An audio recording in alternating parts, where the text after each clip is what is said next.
Next, a man from Gateshead who admitted raping a woman before later denying it has been jailed for 8 years.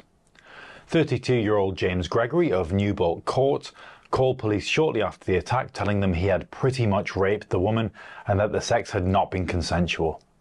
Despite that phone call, he later pleaded not guilty, claiming he'd made a false confession. Jurors at Newcastle Crown Court rejected his defence and convicted him of rape. The court heard the victim described feeling angry, confused and dirty in the aftermath.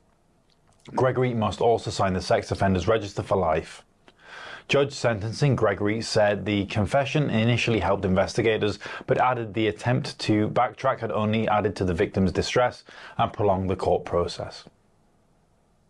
A campaign is underway to save the anchor from HMS Northumberland for future generations. The ship was built by Swan Hunter at Wallsend and launched in 1992.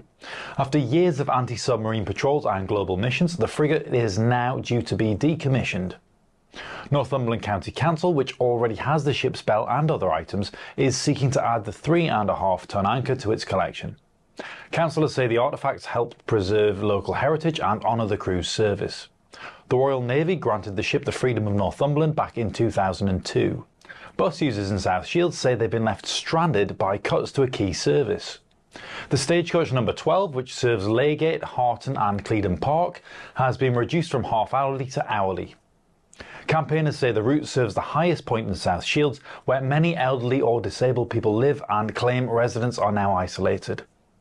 The Mayor says she's raised concerns with Stagecoach, which insists it gave proper notice and is exploring alternatives.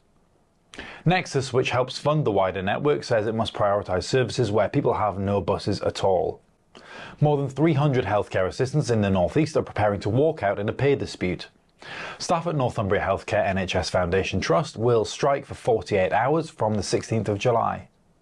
The Trust had already agreed to regrade the workers to a higher band with backdated pay from April 2022, but union leaders say that's not far enough back to reflect years of underpayment. Unison says staff worked well above their roles for too long and deserve a fairer deal. The Trust insists it acted swiftly and is committed to maintaining patient safety.